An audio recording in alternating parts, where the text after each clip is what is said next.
just fired up their 2026 engine, and Lewis Hamilton was right there to hear it. But what shocked everyone was what he said after the fire-up. According to insiders in Maranello, Hamilton didn't just smile. He turned to one of the engineers and said, "It sounds better than anything I ever had at Mercedes." And that wasn't part of a media stunt. That wasn't rehearsed. That was real. Because what Ferrari just revealed isn't just loud. It's fast, aggressive, and possibly years ahead of schedule. And if Hamilton is right, this engine could flip the entire 2026 grid upside down before a single lap has even been raced. It didn't feel like a major announcement. No stage, no spotlights, no live stream. Just a small group of Ferrari engineers gathered inside a quiet, closed-off section of the Maranello facility. The chassis sat under wraps, cables still taped to the floor, fans spinning, computers humming, but no sound yet from the machine itself. And then the doors opened, and Lewis Hamilton walked in, still in black, no red overalls, but unmistakably there, watching, listening, absorbing. Next to him stood Charles Leclerc. The two didn't say much.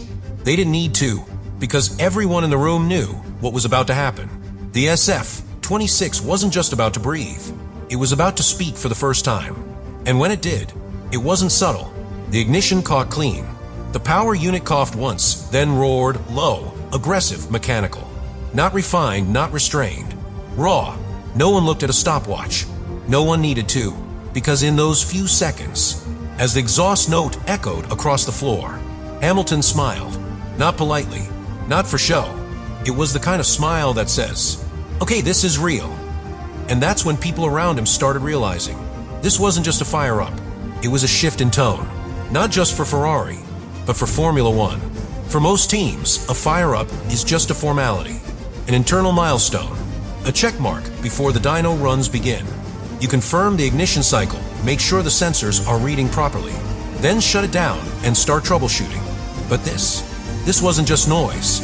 According to sources close to the engine team, Ferrari ran a full hybrid sync cycle on day one. That means battery mapping, energy deployment profiles, ERS feedback, all tested on a static chassis. Not just the internal combustion engine, but the entire power unit running together. Cleanly. That's what caught Hamilton's attention. He's seen enough early test rigs to know how messy they usually are. Throttle lag, ERS timing off by milliseconds, unstable revs, even temperature spikes from mismatched software integration. But this fire-up didn't show any of that. In fact, it ran so cleanly. That Cadillac was able to run the same engine, on track, less than 24 hours later. Let that sink in. Ferrari didn't just fire up their engine. They delivered a power unit that was track-ready almost immediately. No warning, no announcement, no still-in-development press lines. They built it. They ran it. It worked. And Hamilton's quiet comment, that it sounds better than what he had at Mercedes, that wasn't just about volume or tone.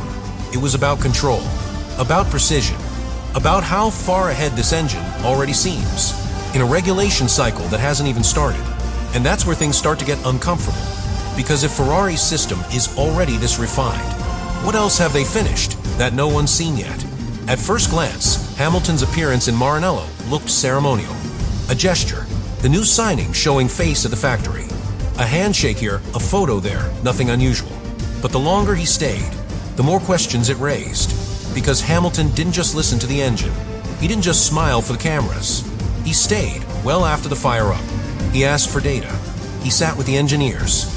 He was shown the ERS maps, not in theory, but in actual early deployment logs.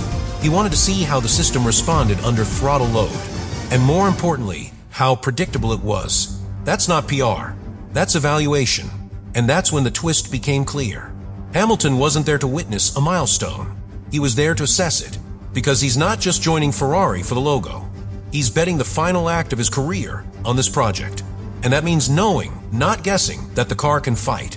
And what he saw surprised him.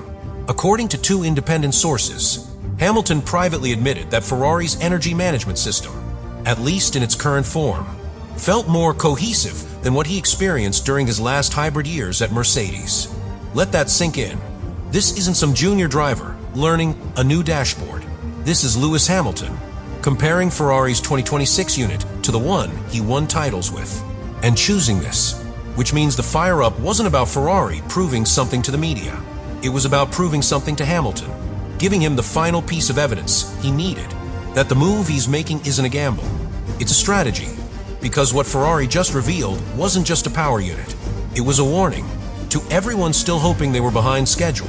After the fire-up, there were no press releases, no official statements from Ferrari, no FIA acknowledgement, nothing from Mercedes, nothing from Red Bull, just silence. And in Formula One, silence is rarely neutral, because when something this big happens, a 2026 power unit not only starts cleanly, but gets praised by Lewis Hamilton himself. The grid usually reacts, but this time it didn't. And that tells you everything, because what Ferrari just did wasn't expected. The assumption inside the paddock was that Ferrari's project was behind, that they were still debugging battery architecture, still mapping throttle sync with the MGUK, still months away from showing anything public. But instead, they quietly fired up a fully integrated hybrid system, with Mercedes' former lead driver watching it in person. And then hours later, Cadillac ran the same unit on track without a single technical failure. That's not a delay, that's a head start. And the rest of the grid isn't ready for that conversation. Because if Ferrari is ahead, truly ahead, then everything changes. The politics shift. The pressure on Red Bull and Honda intensifies. Mercedes can't hide behind future upgrades. Even Audi, still in the early build phase, starts looking exposed. And nobody wants that. Not now, with 2026 regulations still evolving. And not with Ferrari suddenly looking like they cracked the hybrid code before anyone else. So what happens instead? You get silence, behind-the-scenes calls, private inquiries to the FIA, discussions about clarification, about parity, about ensuring fairness. Because let's be honest, Formula One doesn't like disruption. Not when it comes from Maranello, not when it comes early, and especially not when it involves Hamilton. Because that combination, a dominant engine and a driver who knows exactly what it means, isn't just dangerous, it's destabilizing. And if no one moves to slow them down now, Ferrari might be out of reach before the season even begins. If Ferrari's fire-up was real, if what we heard in Maranello wasn't just controlled conditions and smoke, then the next phase isn't about celebration. It's about consequences. Because for the first time in over a decade, Ferrari might be leading the sport's most important arms race. The one no one gets to see until it's too late. The hybrid war. And if their 2026 unit is already delivering smooth integration, stable ERS management, and clean torque response,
Audi still testing, Honda still calibrating, and Ferrari already running, already integrating, already triggering panic behind closed doors. Because what was supposed to be a routine fire-up may turn out to be the first blow in a much bigger fight.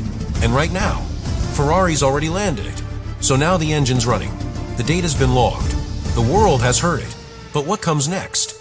Ferrari won't stop here. There's a shakedown planned. Dyno cycles already in motion. A full integration test coming within weeks. And this time, Hamilton won't just be watching. He'll be driving. Because this isn't about proving the engine works anymore. It's about proving that it wins. And once Ferrari gets the aero aligned, once the power unit is synced to real chassis load, Real tire degradation, real race weekend conditions. That's when the rest of the grid will see the full picture. But by then, it might be too late, because the fire-up wasn't supposed to happen this early. The integration wasn't supposed to look this clean.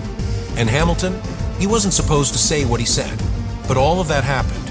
And now, behind the scenes, the other teams know it. They're not panicking yet. Not publicly. But the tone has shifted.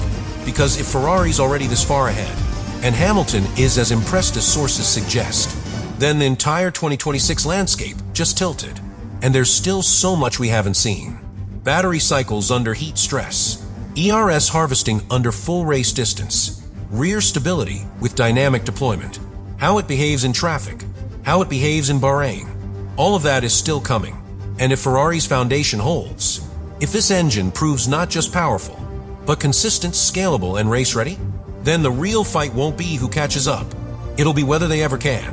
Because when Ferrari gets it right, fully right, they don't just join the fight, they control it. And this time, Hamilton might be the one driving that legacy forward. Not chasing history, but rewriting it.